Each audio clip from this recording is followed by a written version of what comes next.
WrestleMania 29, it's getting closer and closer, and boy do I love WrestleMania season.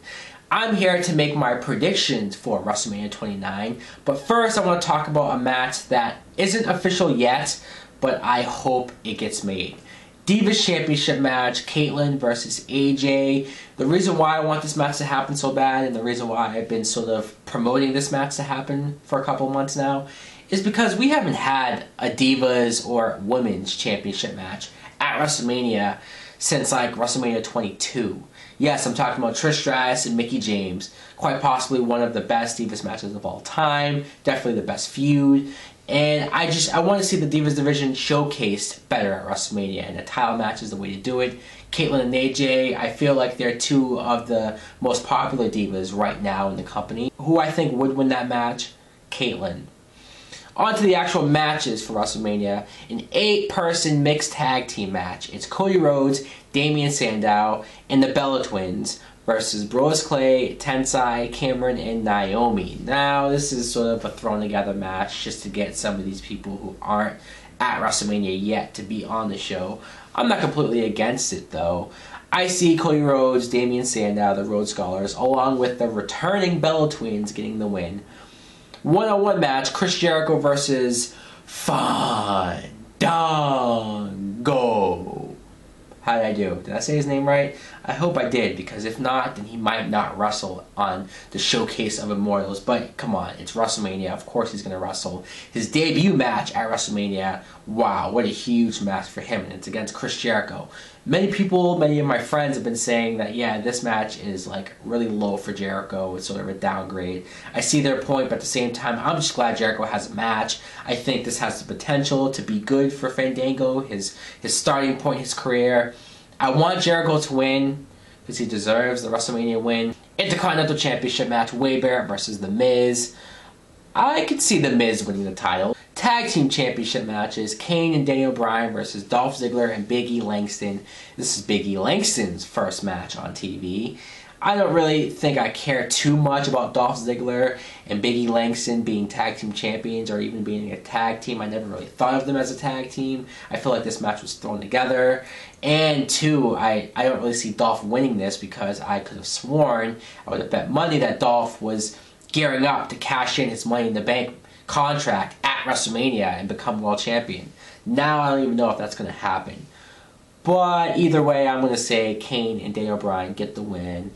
Even though I would have liked to have seen Team Hell No break up and lose the belts because they've had it for so long now. It's ridiculous.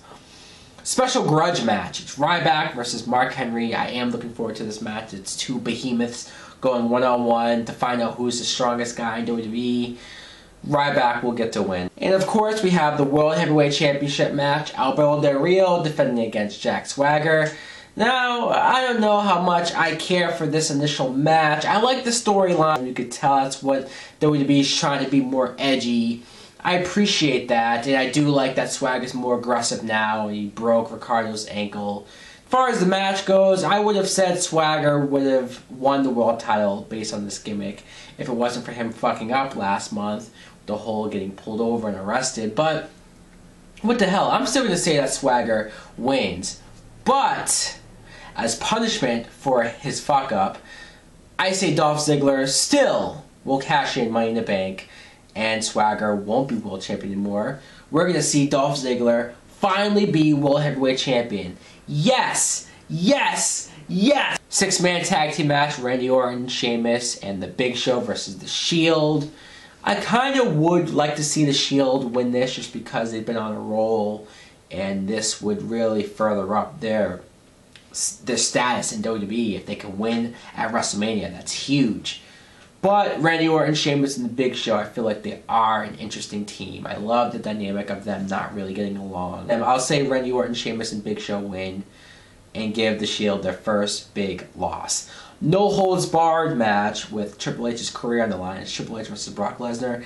I am not too impressed with the stipulation because no holds barred is the same exact fucking stipulation that their match at SummerSlam was. It's bullshit. They're not giving me anything different here. The only thing is that Triple H's career is on the line. That kind of tells me that Triple H is going to win.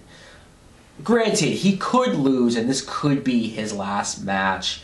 you know, and then he just goes off and fully concentrates on being the COO. But I don't know, I just see that Triple H wins not only for that, but he needs his payback. He got his arm broken twice by Brock Lesnar. I'd love to see Shawn Michaels make a special guest appearance, maybe help him out. A little Sweet Chin Music, anyone? But as far as the match type, I just would have loved to have seen something different. First Blood, Hell in a Cell. Fuck it, I wanted a Lion's Den match. So bad, but I guess I'll never get that. So yeah, Triple H for the win. One-on-one match, The Undertaker versus CM Punk, quite possibly my most anticipated match for WrestleMania. This is going to be good.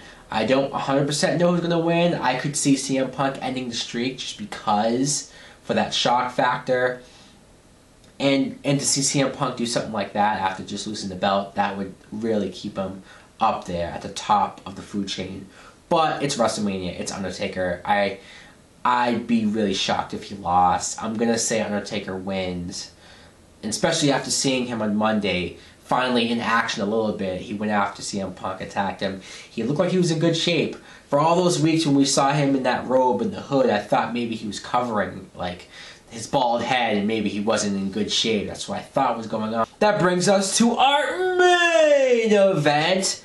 WWE Championship match. It is indeed a rematch from last year at WrestleMania. The Rock champion versus John Cena. I know I don't sound as excited about this match. Initially, I hated the idea of seeing this match again because I'm like, we just got this fucking last year and I wanted to see The Rock fight someone new, someone different. And I didn't care for Cena being in the main event. But their promos, as of late, has sold me on this match. I'm sold on Cena and his redemption and him wanting to win this belt back. John Cena, I know. It's sort of obvious because Rock's going to go off after WrestleMania. I mean, I've heard rumors that he's going to stay at Extreme Rules. At the end of the day, I think WrestleMania is going to be a pretty damn good show. I heard rumors, though, that they want to spike the price up to like $70. What the fuck? Fuck that shit. I almost don't want to order. $70? It's really not fucking worth it. It's not. That's bullshit. Maybe it's a rumor. I fucking hope it's a rumor. It's already like, what, $60 now? Right? Isn't it like that much? Shit. Anyways, guys, that's my thoughts on WrestleMania 29. Let me know in the comments below what your predictions are. As always, like and subscribe.